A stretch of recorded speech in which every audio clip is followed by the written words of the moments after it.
Hello everyone, welcome to प्रथम academy. तो आज हम बात करने वाले हैं नवोदय विद्यालय में 2025-26 सेशन के लिए गेस्ट रिक्रूटमेंट फैकल्टी से संबंधित, और ये होने वाला है लखनऊ रीजन के लिए। तो इससे पहले मैंने अलग अलग रीजन के लिए वीडियो बनाए थे, जैसे Bhopal region, Chandigarh region, Jaipur region. तो उनके रिक्रूटमेंट उनकी प्रोसेस हो चुकी है और अब लखनऊ रीजन का नोटिफिकेशन भी आ चुका है। तो चलिए इसके बारे में सारी इन्फॉर्मेशन हम इसमें लेते हैं। तो जैसे कि यहाँ देख सकते हैं, सबसे पहले हम इंपॉर्टेंट डेट के बारे में देख लेते हैं। इंपॉर्टेंट डेट यहाँ पर है कि 2 तारीख को ये नोटिफिकेशन आया था और इसमें जो है 2 तारीख से इसकी प्रोसेस स्टार्ट हो चुकी है। ठीक है, तो एप्लीकेशन स्टार्ट हो चुकी है और लास्ट डेट जो है वो 16 मई इसकी लास्ट डेट है। अब कैसे अप्लाई करना है वो भी हम वीडियो में आगे देखेंगे। तो 16 मई तक आप इसमें अप्लाई कर सकते हैं। ओके, अब उसके बाद वेरिफिकेशन, डॉक्यूमेंट वेरिफिकेशन और करेक्शन के लिए भी विंडो दी हुई है 22 तारीख से। 23 तारीख को इसमें मेरिट लिस्ट पब्लिश हो जाएगी। तो मेरिट लिस्ट जो है आपकी वेबसाइट पे पब्लिश होगी, नवोदय विद्यालय की लखनऊ रीजन के लिए। वहां पे मेरिट लिस्ट पब्लिश होगी। उसके बाद फिर आपके इंटरव्यूज इसमें कंडक्ट होंगे। ठीक है? तो इंटरव्यूज फिर इसमें आगे कंडक्ट होंगे। तो चलिए, इसमें ये तो हो गई इंपॉर्टेंट डेट की बात। अब इसमें देखते हैं आगे हम कि कौन कौन सी इसमें आपकी डेट के इंटरव्यू और वेन्यूज दिए हुए हैं। तो 29 तारीख को यहाँ पर आपकी मेरिट लिस्ट आ जाएगी।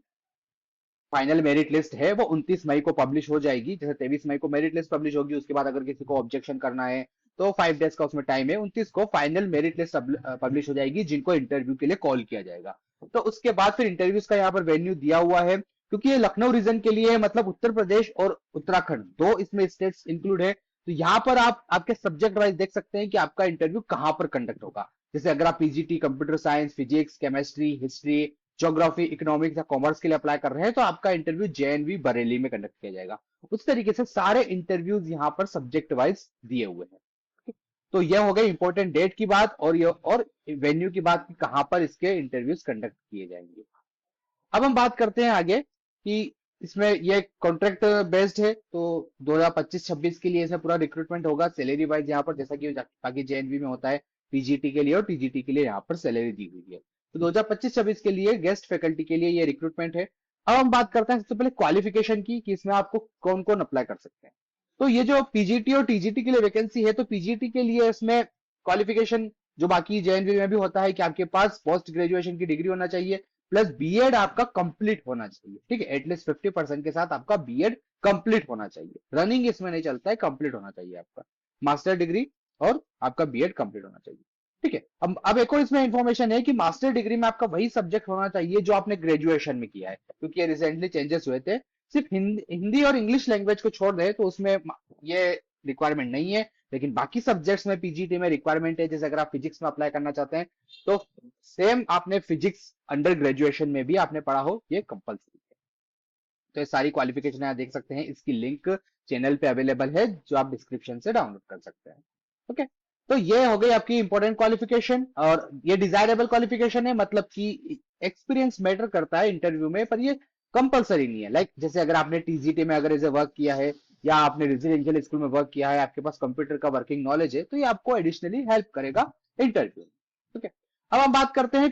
तो अब ये हो गई पीजीटी की बात। अब पीजीटी कंप्यूटर साइंस के लिए क्या क्वालिफिकेशन चाहिए, तो उसके लिए आपके पास एमएससी होना चाहिए, एमसी होना चाहिए, एमई या फिर एमटेक होना चाहिए, प्लस बीएड डिग्री भी कंपलसरी। टीजीटी के लिए अगेन आपके पास अंडर ग्रेजुएशन की डिग्री होना चाहिए, प्लस बीएड कंपलसरी है। साथ साथ सीटेट पेपर 2 जो है वो क्वालिफाई होना चाहिए। तो ये इनसे इंपॉर्टेंस है। बाकी सब्जेक्ट वाइज यहाँ पर क्वालिफिकेशन दी हुई है। जैसे टीजीटी हिंदी के लिए आपके पास अंडर ग्रेजुएशन में 6 सेमेस्टर में जो टोटल 6 सेमेस्टर उसमें आपने हिंदी को पढ़ा है, सेम सारे सब्जेक्ट के लिए यहाँ पर है। टीजीटी इंग्लिश के लिए भी, टीजीटी मैथ्स के लिए भी। मैथ्स आपका मेन सब्जेक्ट है, इलेक्टिव सब्जेक्ट होना चाहिए 3 इयर्स 6 सेमेस्टर में। साथ में फिजिक्स आपका 1 ईयर या फिर 2 सेमेस्टर के लिए सब्जेक्ट होना चाहिए। साथ साथ केमिस्ट्री, इलेक्ट्रॉनिक्स, कंप्यूटर साइंस या स्टैटिक्स में से एक कोई आपके पास सब्जेक्ट होना चाहिए। तो ये सब क्वालिफिकेशन है जो कि दिए हुए हैं। साइंस के लिए भी यहाँ पे क्वालिफिकेशन दी हुई है, डिटेल में आप पीडीएफ में देख सकते हैं।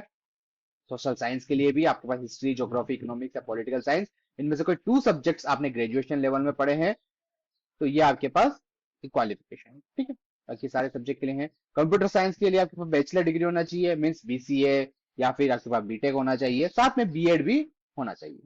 तो ये कुछ क्वालिफिकेशन थी जो कि हमने यहाँ पर देखी है। तो ये सब्जेक्ट वाइज यहाँ पे क्वालिफिकेशन दी हुई है। ठीक है, एज यहाँ पे मैक्सिमम एज जो है वो अपर एज लिमिट 50 ईयर्स है। जो एक्स सर्विस, जो एक्स एम्प्लॉयज थे उनके लिए 65 ईयर्स है। ठीक है, तो ये यहाँ पर सारी क्वालिफिकेशन हो गई है। अब जो क्राइटेरिया, अब इसमें सिलेक्शन कैसे होगा, तो सिलेक्शन बेसिकली इसमें इंटरव्यू के बेसिस पे होता है। मेरिट लिस्ट जो बनती है इसमें, तो मेरिट लिस्ट कैसे बनेगी, उसमें आपके ये फॉर्मूला अप्लाई होता है, ठीक है। जैसे आपके 40% जो वेटेज है वो आपका इस क्वालिफिकेशन के बेसिस पे होता है, मीन्स आपके क्वालिफिकेशन में कितने मार्क्स थे। 10% वेटेज आपका बीए डिग्री के बेसिस पे होता है। 10% अगर आपने हाई क्वालिफिकेशन की है, पीएचडी, एमफिल, एमए, तो उसके बेसिस पे होता है। और 15 मार्क्स आपका होता है अगर आपके पास प्रायर एक्सपीरियंस है तो वो मेरिट लिस्ट के बेसिस पे होता है। इस तरीके से टोटल 75 नंबर यहाँ पे इस बेसिस पे मेरिट लिस्ट बनती है। इसी तरीके से टीजीटी के लिए भी सेम क्वालिफिकेशन है, 75 के बेसिस पे मेरिट लिस्ट बनती है। फिर इंटरव्यू के लिए आपको कॉल किया जाएगा। ओके, ये सारी इसमें चीजें हैं। अब हम इसमें बात करते हैं कि इसमें अप्लाई कैसे करना है।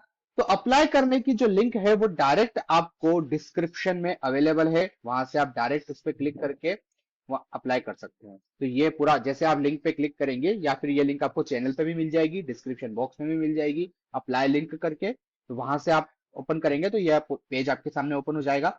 अब इसमें आप नीचे स्क्रॉल करेंगे तो सारी कंडीशंस यहाँ पर मेंशन है, लाइक कॉन्ट्रेक्चुअल बेस्ड की ये रिक्रूटमेंट है 2025-26 सेशन के लिए। रेसिडेंशियल सिस्टम इसमें अवेलेबल होता है, ठीक है। ये डाउट आता है कि क्या कॉन्ट्रैक्ट टीचर्स को भी रेसिडेंशियल सिस्टम मिलता है, तो बिल्कुल मिलता है, क्योंकि कैंपस में रहना कंपलसरी है। तो आपको फ्री एकोमोडेशन मिलेगा, फ्री फूड जो है वहां, वो भी फैसिलिटी आपको वहां पर मिलेगी, ठीक। तो ये सारी चीजें इसमें है। अब हम बात करते हैं कि इसमें अप्लाई कैसे करना है। तो जैसे आप इसमें जाएंगे, नीचे स्क्रॉल करेंगे, आपके सामने ओपन हो जाएगा Jaipur reason, Lucknow reason.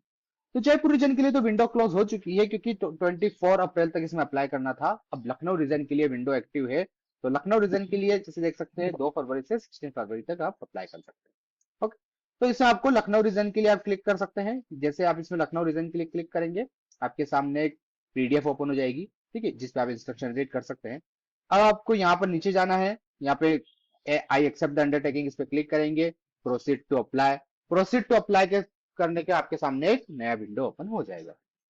Okay, अगर आप फर्स्ट टाइम अप्लाई कर रहे हैं तो आपको क्लिक हियर फॉर रजिस्ट्रेशन करना है। सबसे पहले आपको रजिस्ट्रेशन करना पड़ेगा अपनी ईमेल आईडी से, देन आगे आप प्रोसेस करेंगे तो सारी प्रोसेस आपके सामने ओपन होती जाएगी।